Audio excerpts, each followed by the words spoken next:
آپ کے سامنے آپ کے والد صاحب کو مارا گیا؟ ابو امی کیسے مارا بیٹا؟ کس طرح مارتے رہے؟ دیا اٹھا کے مارا؟ کیسے مارا؟ سر کے اندر مارتے رہی ہیں؟ نہیں اپنا بتا دیے گا، وہ دھکا دے گا۔ اچھا آپ اچھا کنڈی اس نے کھولی کری ہے بعد میں آپ نے کنڈی کھولی تھی؟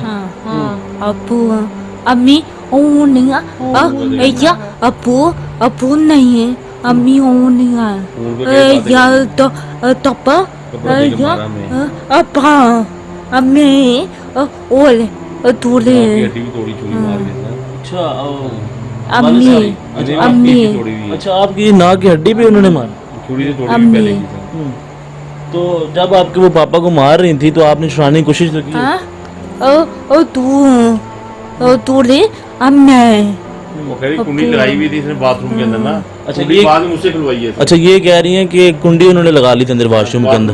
دھکا مار کے دور دیا ابو امی ابو کیا رو رہے تھے؟ پائی امی کیا کہتے ہیں کہ مارا ہے؟ امی یہ کہہ رہی ہیں کہ جب وہ والد صاحب کو مار رہی تھی تو وہ رو رہے تھے، لیکن اس نے واش روم کے اندر کنڈی لگا لی اور ان کو اور مسلسل جو ہے وہ تشدد کا نشانہ بناتے رہے۔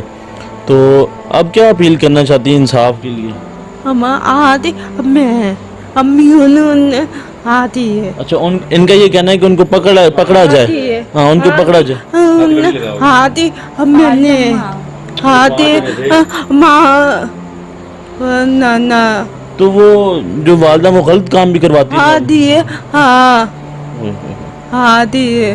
السلام علیکم ناظرین، میں ہوں آپ کا میزبان انس گندل، آپ دیکھیں نیا پاکستان۔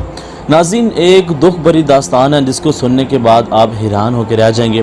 ناظرین ہمارے معاشرے میں کیا انسانیت جو ہے وہ ختم ہوتی جا رہی ہے اور ہمارا معاشرہ کس طرح تباہ ہوتا جا رہا ہے۔ ایک ستیلی ماں نے اپنی بیٹیوں کے ساتھ جو ہے وہ ریپ کروایا اور اس کے بعد ان کے جو باپ کو زہر کا انجیکشن لگوا کے مار ڈالا، اور اسی کے ساتھ ساتھ ناظرین انہوں نے اپنی جو بیٹیاں ہیں ان کو سر کے اندر زخم ہو گئے ہیں، تشدد کا نشانہ بنایا اور مار کے ان کے سر کے اندر جو ہیں وہ کیڑے تک آ گئے ہیں۔ ایک ستیلی ماں اپنی بیٹیوں کے ساتھ ظلم کرتی ہے، ان کو ریپ کا نشانہ بناتی ہے اور اس کے بعد ان کے جو باپ ہے اس کو زہر کا انجیکشن لگا کے مار دیا جاتا ہے۔ لیکن ناظرین آج 4 منتھ گزر گئے ہیں، جو عظیم صاحب ہیں یہ عدالتوں کے چکر لگا رہے ہیں لیکن ابھی تک محض FIR بھی درج نہیں ہوئی ہے۔ تو عظیم صاحب ہیں، ان سے گفتگو کا آغاز کرتے ہیں اور یہ سارا معاملہ پیش کیسے آیا اور یہ سارے خط و خال ہیں کیا، یہ جاننے کی کوشش کرتے ہیں۔ السلام علیکم عزیز صاحب۔ وعلیکم السلام۔ ان سے پہلے تو اس معاملے کی جتنی بھی مذمت کی جا سکے کم ہے، اور یہ بتائیں یہ کس طرح سے یہ معاملہ پیش آیا ہے؟ سر جو ہماری ستیلی ماں تھی نا، وہ 10 سال سے بچیاں ان کی کفالت کے اندر تھیں۔ اس نے ایک یہ گروپ ہے، اس نے مشن ایک کیا، ساری جائیداد اس نے والد صاحب سے ٹرانسفر کی اپنے نام۔ ٹرانسفر کرنے کے بعد جب دیکھا کہ اب حالات دن بہ دن خراب ہوتے جا رہے ہیں، لڑائی جھگڑا کرنا شروع کر دیا اس نے، اور جب بھی لڑائی جھگڑا ہوتا تھا ہمیں اکثر وہ گھر میں آنے نہیں دیتی تھی۔ پہلے تو جیسے ہی ہم گھر جاتے تھے لڑائی جھگڑا جب ہوتا تھا تو یہ بلا لیتی تھی، جب جاتے تھے تو یہی لڑائی تھی کہ یہ والد صاحب یہ کہتے تھے کہ یہ سارا دن فونوں پر باتیں کرتی رہتی ہے، اس کا فون توڑو، اس کی سم توڑو۔ تو اس بار ہمارے میں اتنی طاقت نہیں تھی کہ ہم اس عورت کا مقابلہ کر سکتے تھے، ہم اپنے والد صاحب کو سمجھا کے ان کی صلح کرا کے اکثر واپس آ جاتے تھے۔ دن بہ دن لڑائی بڑھتی گئی، بڑھتے جب اس نے دیکھا کہ میرا مشن اب کامیاب ہو گیا ہے، اس نے ساری جائیداد ٹرانسفر کر لی، بچیوں کی بھی جو حصے تھے سب اپنے نام ٹرانسفر کر لیے۔ میں اپنے اس میں کوئی حصے کا تقاضا نہیں کر رہا، نہ یہ بچیاں حصہ مانگ رہی ہیں۔ میں 2 ٹائم کی روٹی جو ان کو کھلا دیتا ہوں یہی میرے لیے بہت ہے، اور جو میں کھا لیتا ہوں یہی میرے بچوں کے لیے بہت ہے۔ مجھے نہ پیسہ چاہیے نہ کچھ، مجھے صرف انصاف چاہیے۔ ان بچیوں کے سامنے ان کے باپ کو ایلسولین کی جگہ اس عورت نے زہر کا ٹیکہ لگا کر قتل کیا۔ قتل کرنے کے بعد جیسے ہی والد صاحب تڑپے، یہ بچیاں نیچے آتی ہیں، ان کو تشدد کا نشانہ بنایا، مارا کوٹا اور ان کو کمرے میں بند کر دیا۔ اور جب والد صاحب کا سانس نکل گئے، ان سے ہی کنڈی کھلوا کے اور ان کے سامنے بٹھا کر کے دیکھو کہ یہ زندہ ہیں کہ نہیں زندہ ہیں، تو اس میں اس پیار محبت کی بڑی کہانی سنا کر اس نے ان بچیوں کو ہاتھوں میں آڑے میں لے کر ہمیں پتہ نہ چلنے دیا، اور جیسے ہی ہم گھر پہنچتے ہیں اور گھر بتاتی ہے ہمیں فون کر کے یہ والد صاحب فوت ہو گئے ہیں، جیسے ہی گھر پہنچتے ہیں ہمارے والد صاحب خون میں لت پت دیکھ کر پر ہمارے ہوش و حواس قائم نہ رہے، جس کی وجہ سے ہمیں پتہ نہ چلا کہ ہمارے والد صاحب قتل ہوئے ہیں یا ان کا کیا معاملہ ہوا ہے۔ اور بچیاں اس نے اپنے پاس رکھی ہوئی تھیں، اور اس نے جب ہم نے بچیوں کا تقاضا کیا، بات تو بہت لمبی ہے، میں مختصر سی بات اس وجہ سے کر رہا ہوں کہ بات آپ کو سمجھ آ جائے۔ لمبی کہانی میں کوئی نہ کوئی ایسا الفاظ نکل جاتا ہے انسان کو جو جھوٹ میں ثابت ہو جاتا ہے، تو میں ایسا کام کو نہیں کرنا چاہتا۔ جب بچیاں ہم نے تقاضا کیا تو اس نے کہا میں 4.25 مہینے کی عدت میں ہوں، عدت سے کے بعد میں بچیاں دوں گی۔ جب ہمیں لوگوں نے بتایا کہ تمہارے والد صاحب اتنے خون میں لت پت تھے، تم نے کوئی کیس نہیں کیا، اس عورت کو پکڑایا نہیں، تم نے یہ کیا کیا، جیسے ہی والد صاحب فوت ہوئے ہم جنازہ گرین ٹون لے کر آئے۔ گرین ٹون لا کر ہم نے جب والد صاحب کا غسل دیا، وہ غسل دیتے ہوئے تشدد کے نشانات بھی تھے، پھر بھی ہمیں نہ دماغ کام کیا، اتنے ہم صدمے میں تھے، ہمیں سمجھ نہیں آئی۔ جب ہم نے ان کو دفنایا، دفنانے کے بعد جیسے ہی ہم گھر آتے ہیں تو یہ عورت سارے خون کے کپڑے جو ابو کے ہم نے اتارے ہوئے ہوتے ہیں وہ بھی لے جاتی ہے، اور بچیاں بھی لے کر یہ فرار ہو جاتی ہے، اپنے گھر چلی جاتی ہے، یہاں تک کہ کل کا آرڈر دے کے چلی جاتی ہے کہ کل ہمارے وہاں بکر منڈی ہوں گے۔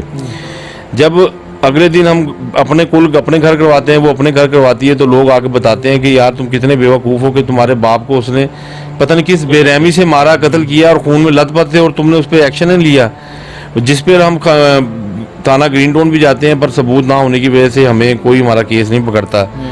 پھر ہم نے کوشش کی بچیاں لینے کی، تو ہمیں کہنے لگی کہ میں 4.25 مہینے کے بعد بچیاں دوں گی، عدت پوری کرنے کے بعد۔